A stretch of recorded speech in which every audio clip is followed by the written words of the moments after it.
Ça faisait un moment qu'on vous avait pas proposé de hors-série, en voici un.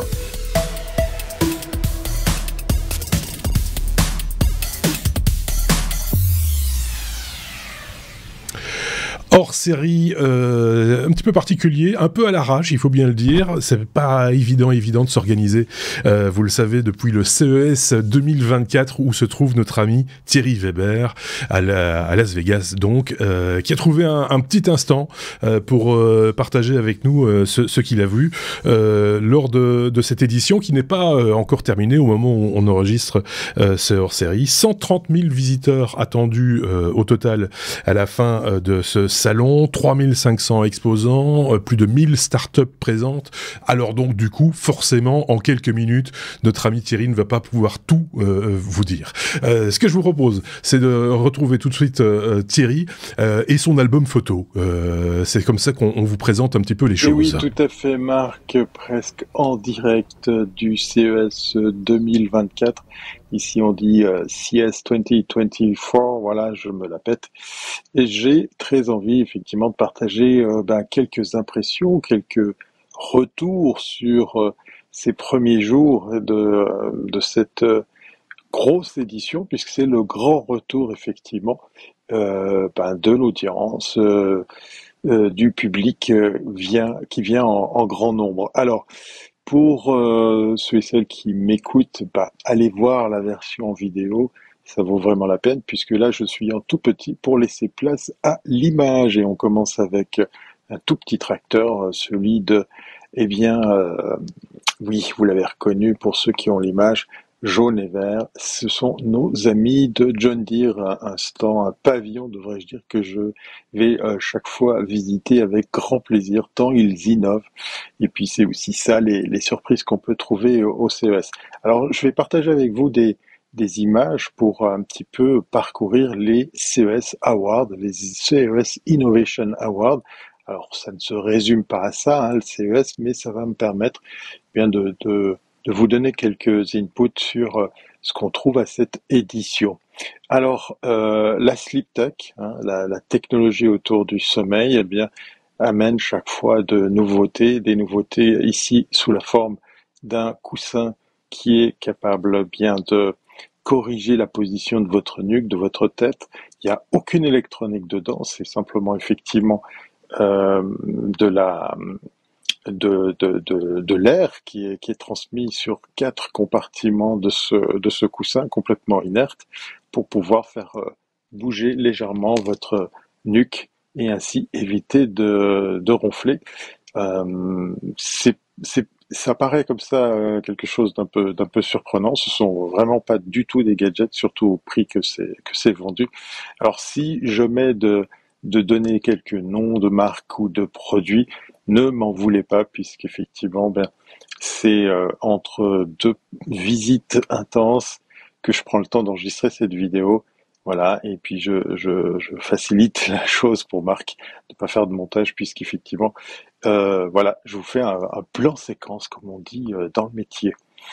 C'est très volontiers. Si jamais vous avez des questions, vous avez envie d'en savoir plus, que je répondrai avec plaisir sur les noms ou les sociétés, les noms des produits concernés. N'hésitez pas à venir sur lestechno.be pour cela. On va du côté des animaux et ça c'est une start-up italienne qui vient. Alors c'est plus vraiment une start-up puisqu'ils sont à l'origine de pas mal de produits. On a effectivement une tendance qui avait été marquée déjà depuis plusieurs années, mais c'est plus franchement une tendance, c'est carrément maintenant un fait. Tout ce qui touche à la santé des animaux ou à leur bien-être, ici, c'est une réalité en matière d'innovation. Et là, on a un tapis qui s'appelle CarePet, Carpet, si on devait faire le raccourci, puisque ce tapis, cette carpette, si je peux reprendre son nom, eh bien, est bourré de capteurs pour surveiller la santé de votre animal préféré. C'est l'occasion, eh bien, en quelques secondes ou en quelques minutes, de capter les signes vitaux et ainsi d'interpréter ceci pour savoir si votre animal préféré est souffrant ou pas avant de courir chez le vétérinaire. Alors, dans les awards, on trouve des trucs un peu bizarres, comme simplement ici un support pour une tablette. C'est là aussi les incongruités du CES, hein, les incompréhensions totales. Il y a des produits un peu bizarres qui, comme ça, ont passé la rampe des awards ou des nominés aux awards. Voilà, ça fait partie du décor, j'ai envie de dire. Puis tout de suite après, alors là, c'est une société japonaise qui est à l'origine d'un verre ou d'un revêtement qui peut venir se fixer sur un verre pour pouvoir eh bien générer de l'énergie. Alors on nous vend l'idée qu'on est à 13% de rendement, mais ça permet par exemple, alors là c'est un démonstrateur qui est peut-être pas très très parlant, mais il faut imaginer que par exemple toutes les surfaces de verre d'un bureau, d'un immeuble pourraient être une source d'énergie du matin au soir, en tout cas dès qu'il y a de la lumière, pour pouvoir eh bien, convertir vos fenêtres à de la génération d'énergie. C'est encore une technologie très très chère, mais peut-être, qui sait, qu'un jour on verra eh bien, les vitres de nos immeubles et de nos bureaux se transformer en centrales énergétiques. Les animaux, hein, je vous le disais, voilà, c'est simplement ici un des nombreux exemples qui existent sur les devices qu'on peut trouver pour nos amis à quatre pattes. Celui-là est bien sûr équipé d'un GPS, mais aussi capable eh bien, de sortir des signes vitaux, d'analyser effectivement le bien-être de votre animal chéri. Ça, c'est une superbe découverte. Alors, pour ceux qui n'ont pas l'image, on a une pochette, tout simplement, une pochette qui est à peine plus petite que le format A4, pochette en tissu, et vous avez ni plus ni moins sous les yeux ou en main un four à micro-ondes. Alors, attention, quand je dis micro-ondes, c'est vraiment, véritablement un four. C'est-à-dire qu'en fait, dans cette pochette en tissu, capable de résister à de très fortes chaleurs, on va, avec une simple batterie qui est très facile à mettre en place, il n'y a pas de câble à brancher, c'est un emplacement qui est prévu à ceci. On va pouvoir transformer cette pochette en un four pour cuisiner ou réchauffer vos plats jusqu'à hauteur de 200 degrés. C'est vraiment bluffant, hein. Ce tissu est parcouru par l'énergie électrique, il résiste donc à la chaleur, aux hautes températures, mais va aussi la conserver.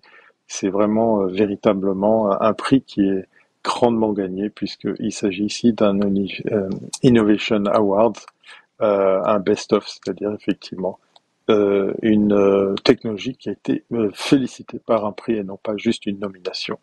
Très très beau produit. Moi, je suis tombé en amour puisqu'on est autour des 200 $ pour cet objet que je trouve très pratique si vous avez aussi des températures négatives ces jours-ci. C'est un des nombreux exemples. Alors désolé pour la qualité de l'image puisque tous ces produits sont sous verre avec un éclairage, comme vous l'aurez compris, qui vient par le dessous, donc c'est pas toujours très très flatteur. C'est un device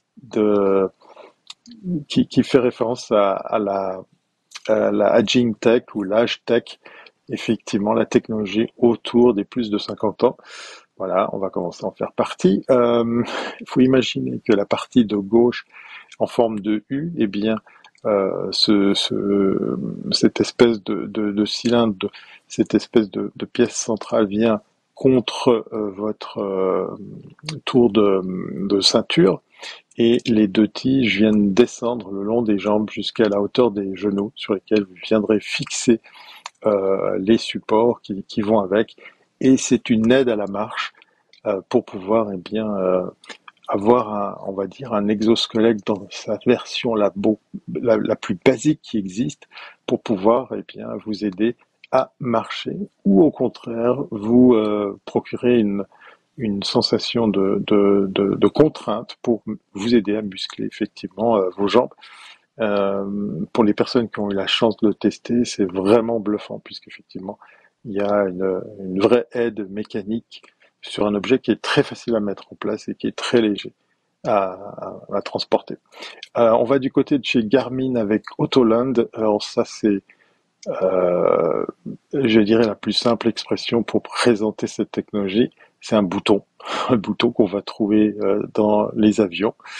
Vous imaginez que vous partez en famille avec des amis et puis celui-ci, ben pourquoi pas un de vos amis pilote l'avion et a un malaise, eh bien imaginez qu'en appuyant sur un bouton, on va faire du reverse engineering, et ça c'est en tout cas ce que nous vend Garmin, pour pouvoir eh bien déterminer l'aéroport le plus proche, la façon la plus simple d'atterrir, presque quasiment en autopilotage.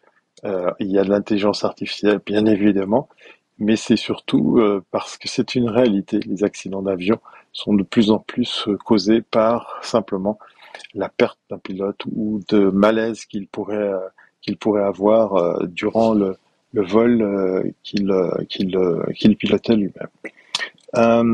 Retour haptique sur eh bien de la VR, de l'AR, avec un gant qui va au travers justement de ces différentes bagues vous restituer une impression de matière. Là aussi, un prix qui est carrément un best-of. Le device est très simple, très bien conçu et très léger. Les applications sont très très nombreuses. Alors ça, c'est mon coup de cœur. J'ai fait carrément deux photos, une en plan un peu plus large et ici un plan rapproché. Oui, vous l'avez vu, c'est Honda qui, ni plus ni moins, vient avec une moto pliable. Imaginez que, eh bien, le petit siège à l'arrière se plie et se rabat à l'intérieur entre les deux parois. Il est de même pour le guidon qui va venir sans se démonter, pivoter sur lui-même et se glisser à l'intérieur des deux parois. Et puis la roue arrière viendra tout simplement se glisser elle aussi en dessous de ce caisson, ainsi que le pied et les marchepieds de chaque côté. L'encombrement du tout fait que vous pouvez prendre cet objet qui est relativement léger, qui est bien sûr électrique, vous l'aurez compris, et qui va comme ça pouvoir tenir dans le coffre d'une voiture. C'est tout simplement fabuleux. Moi, j'adore l'idée. Pourquoi pas l'utiliser dans un contexte de van life. Voilà, ça c'est une très belle innovation, une idée toute simple. Et je dois dire qu'au niveau design, il y a un beau travail. En tout cas, on aime ou on n'aime pas, mais l'avantage d'un tel objet est évident. On a beaucoup de choses autour de l'agriculture, du mieux manger, du mieux cultiver, du mieux se nourrir, puisque là, par exemple, c'est Meat Bar, en fait, c'est de la serre sous, sous tente, mais aussi avec des procédés comme celui-ci, gonflable, qui va permettre, par exemple, de faire pousser des légumes hors sol, avec un système qui est très vite mis en place. L'idée, c'est avec ces air farms, de pouvoir proposer des solutions en, en gonflable pour des endroits marqués peut-être par des conflits ou désertiques, ou en tout cas dans des endroits où il faut très vite pouvoir sustenter des populations, avec effectivement des solutions très simples à mettre en place.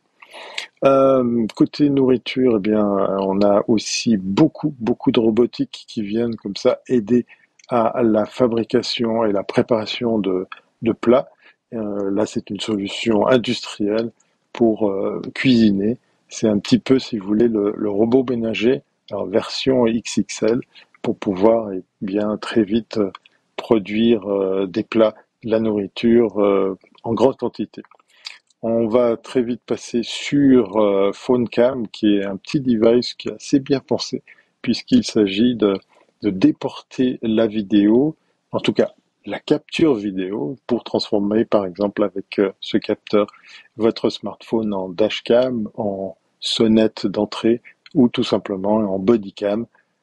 L'idée étant de faire que on déporte la prise de vue et la puissance de calcul reste dans votre poche avec votre smartphone. Et je vais terminer par le sempiternel siège de massage. Et oui, ça c'est la grande question. Pourquoi il y a chaque fois des sièges de massage? Celui-ci a aussi gagné un prix, et il a la particularité de vous aider à marcher dans les airs, puisque les deux jambes sont activées pour vous procurer des mouvements de marche pendant que vous êtes massé sur le reste du corps. L'objet est très volumineux, très très lourd et voilà, pas forcément très beau, mais ça fait partie des petites spécialités du CES que de tomber sur des produits comme celui-ci. Je ne sais pas si j'ai encore une image, voilà, de la robotique avec des robots autonomes pour transporter des matières avec un système gonflable. Désolé, hein, il est un peu tard, gonflable pour pouvoir monter et descendre les bacs qu'il transporte. Et bon, voilà, on va finir peut-être sur cette note-là parce que j'ai dépassé largement le temps que Marc me donnait. Mille excuses. Eh bien, un des trends vraiment, vraiment visible à cette édition CES 2024, c'est l'énergie. On va pas donner le nom de la marque, même si pour certains vous l'avez reconnu, mais parce qu'ils nous payent pas. Mais plus sérieusement, eh bien, l'énergie ou les solutions d'énergie à la maison sont de plus en plus une réalité. On trouve pléthore de marques, de solutions, de technologies où vous pouvez eh bien installer du panneau solaire pour de l'autoconsommation, mais également de la génération d'énergie pour la stocker sur des batteries. J'ai même vu pas mal de solutions où en fait les batteries sont faites pour résister à des intempéries, à de l'exposition au soleil, ou en tout cas être stockées facilement à l'extérieur pour pouvoir faire que votre balcon, votre terrasse ou le champ à côté de votre maison devienne une source de production d'énergie, mais que vous ayez la possibilité également de la stocker en cas de coupure ou d'utilisation intelligente. Il y a vraiment de plus en plus de solutions qui vont là-dedans. Voilà, c'était un bref aperçu au travers des best-of et des awards de cette édition 2024 du CES. Pour ma part, je vais continuer à aller visiter ces technos, ces stands, ces sociétés. Je vous ai fait quelques petites photos. Voilà, j'ai pris un petit peu de temps parce qu'effectivement, vous le savez peut-être, j'accompagne une délégation pour leur faire visiter pour la première fois le CES. Et donc, c'est presque un petit peu à côté, en off, que je me suis permis de faire cette petite capsule vidéo qui est probablement déjà trop longue. Vous avez des questions, vous avez envie d'en savoir plus, lestechno.be. Salut et à très bientôt, c'est pas avant. Merci Thierry pour ce petit tour d'horizon, très rapide, très concis, très dense, et on notera évidemment que Thierry est déjà fort fatigué. C'est très fatigant un salon comme celui-là, vous vous en doutez, beaucoup de kilomètres à parcourir à pied pour rejoindre différents endroits à Las Vegas dans ce salon CES 2024. On aura certainement l'occasion d'en reparler avec Thierry prochainement ou avec d'autres chroniqueurs. Je vous invite à laisser des commentaires si vous le désirez, les pouces vers le haut, etc. et de partager évidemment peut-être avec vos amis ce hors-série. On se dit à très très bientôt. Salut!